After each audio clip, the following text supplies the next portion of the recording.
Welcome to another episode of Let's Talk About Clutter. I'm your host, Margo, a professional organizer specializing in chronic clutter. And today we're going to talk about how not to give up while we're decluttering. You're probably someone who has started decluttering in the past, and what ends up happening is after a few weeks, that motivation, that hype, that momentum, it kind of dies down. This is why I'm also not a big fan of New Year's resolutions. I find that we get incredibly excited to set them, write them down on paper, and then, maybe it's something like going to the gym 3 or 4 times a week. And we do it maybe for the first 2 weeks of January, and then we stop.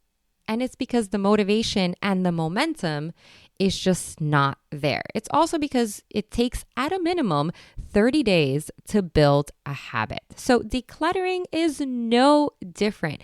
It is completely normal to run out of fuel after a few weeks. So in today's podcast, I want to teach you how to prevent that from happening and how to ensure that that motivation and the momentum is still there. Because let's face it, decluttering your home is not one of those things that happens in a day or a week or a month. Chances are, if you've committed to decluttering, you've committed at least to 6 months, maybe a year of a lot of hard work.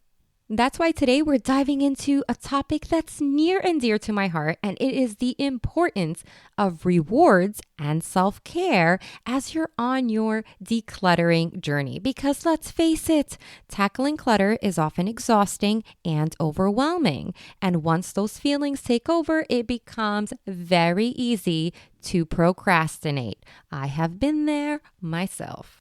As someone who invested a year to declutter, do a massive atomic declutter, I can tell you that decluttering is not always rainbows and unicorns. That is why I am a firm believer in celebrating our wins, no matter how small. This is something that I do with all of my clients. Every single Friday, we will reflect back on the week and we will celebrate wins. And I will tell you this much, a lot of times in the beginning when somebody starts to work with me, they're looking for monumental transformations to celebrate. I did an entire room. I decluttered for 8 hours. And it's that's fantastic. It's also not something that happens every single week. So I am very good at kind of redirecting their attention into the smaller wins. Maybe you did a shelf. Maybe you finally parted with that item that you've been trying to get rid of for the last couple of years. The point is, when we talk about celebrating wins, they do not have to be monumental wins. These are small wins. Whether it's finally conquering that overflowing junk drawer or making it through a mountain of mail, every step forward deserves a high five and a reward to match. Rewards are like the secret sauce to keeping us motivated and on track, especially when it comes to decluttering, because it can be so easy to get distracted or experience decision fatigue or come up with 1,001 excuses why you shouldn't be decluttering because all of these other tasks on your to-do list are more important.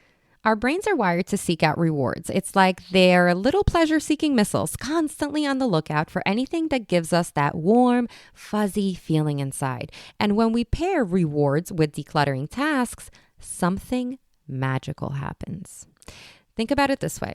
You set a goal to tackle that overflowing closet of yours. It's overwhelming to say the least. But then you promise yourself a little treat once you're done. Maybe it's a bubble bath.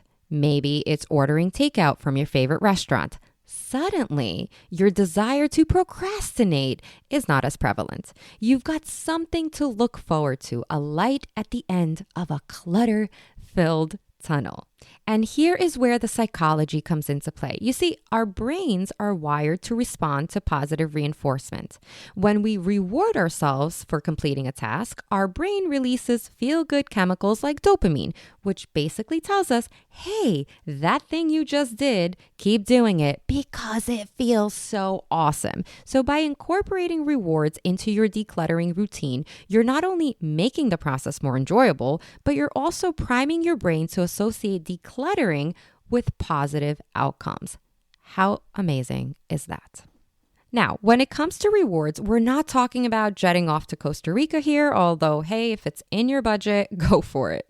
We're talking about the kind of rewards that are both reasonable and oh so satisfying. So for those small victories, like, I don't know, finally conquering the medicine cabinet or going through your hair products, a great reward can simply be a fresh manicure. You can also treat yourself to a favorite dessert or snack. You can walk over to your favorite mom and pop's coffee shop for a latte. That is something I do. You can take a leisurely bath with scented candles and calming music. You can enjoy a hot cup of tea or coffee while reading a book or watching a favorite TV show. You can spend some time in nature. It could be a walk in the park or simply sitting outside and soaking up the vitamin D. You can indulge in a mini spa session at home with a face mask. You can even set aside time for a creative activity you enjoy, such as drawing or crafting or journaling. You can have a cozy movie night with popcorn and your favorite film. When was the last time you did this? You can even reward yourself with a short nap or relaxation time after completing a decluttering task. Now let's level up a little bit. So you've tackled a small task and now it's time to tackle the big kahuna. Maybe it's decluttering your entire garage or finally organizing that mountain of paperwork. For these monumental achievements, you deserve a bigger reward. How about treating yourself to a fancy dinner at that restaurant you've been enjoying or splurging on a new piece of furniture to elevate your space? I actually recently rewarded myself for a job well done on something by purchasing a brand new living room rug. And I absolutely love it. It's all about celebrating your wins in a way that's both meaningful and practical. Remember, the key here is finding rewards that resonate with you personally. Whether it's a small indulgence or a large splurge, the most important thing is that it brings you joy and reinforces your hard work. So when you are choosing your reward, it has to be something that you are looking forward to. It has to be something that on those days where you're feeling like procrastinating, you look at your, reward post-it maybe hung up on your fridge and you're like, no, this is what I'm working towards. So even though I'm dragging my feet in this moment, I know that once I complete this task, this is what I get. Decluttering is a roller coaster ride, and you will have highs and you will have lows, and there will definitely be moments when you feel like throwing in the towel and binge watching Netflix instead. And you know what? That is perfectly okay. Decluttering isn't just about organizing your physical space. It's also about nurturing your mental and emotional well-being. And that means showing yourself some kindness, giving yourself permission to take breaks, and having grace when things don't go according to plan. So when you find yourself knee-deep in clutter and feeling overwhelmed, remember this mantra. It is okay to hit pause. Step away from the chaos. Take a deep breath and do something that nourishes your soul. It can be taking a walk in nature or practicing some yoga or simply curling up with a good book and a cup of tea. Whatever it is, give yourself permission to recharge and refuel. Oftentimes, we forget to self-care. We forget that decluttering our homes is not only physically exhausting, but it can also be mentally exhausting. And some of us try to push through it. Like, well, it was on my agenda and I said, and I committed to decluttering 3 times a week. And look, sticking to a schedule, of course, is important. The more you stick to a schedule, the more likely you are to actually complete a decluttering project. But there is nothing wrong when you're just not feeling up to it, when your chronic pain is bad, or maybe you're high anxiety that day, or maybe, you're feeling depressed, or whatever it is, there is nothing wrong with hitting pause. Temporarily, of course.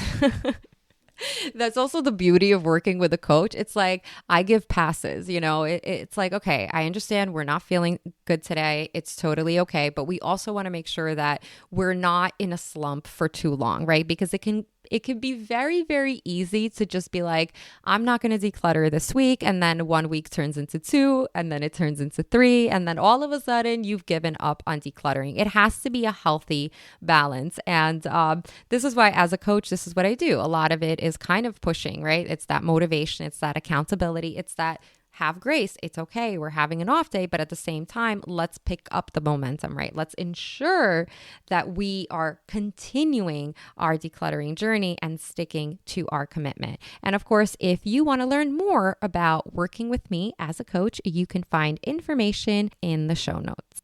And lastly, you want to give yourself grace. There will be days when you're on fire, knocking out decluttering tasks left and right. And then there will be days when you're feeling less than stellar, when the mere thought of tackling that overflowing closet feels like climbing Mount Everest. And you know what? That's life. It's messy. We're going to have good and bad days, and it is totally okay.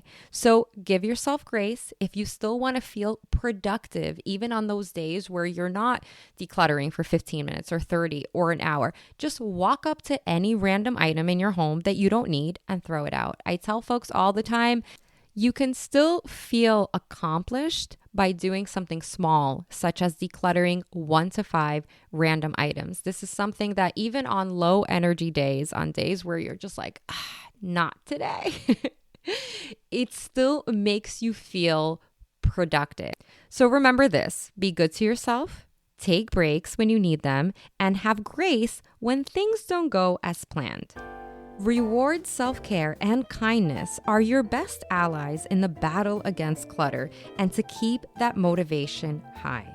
Thank you so much for listening. As always, good luck on your decluttering journey, and remember to be good to yourself.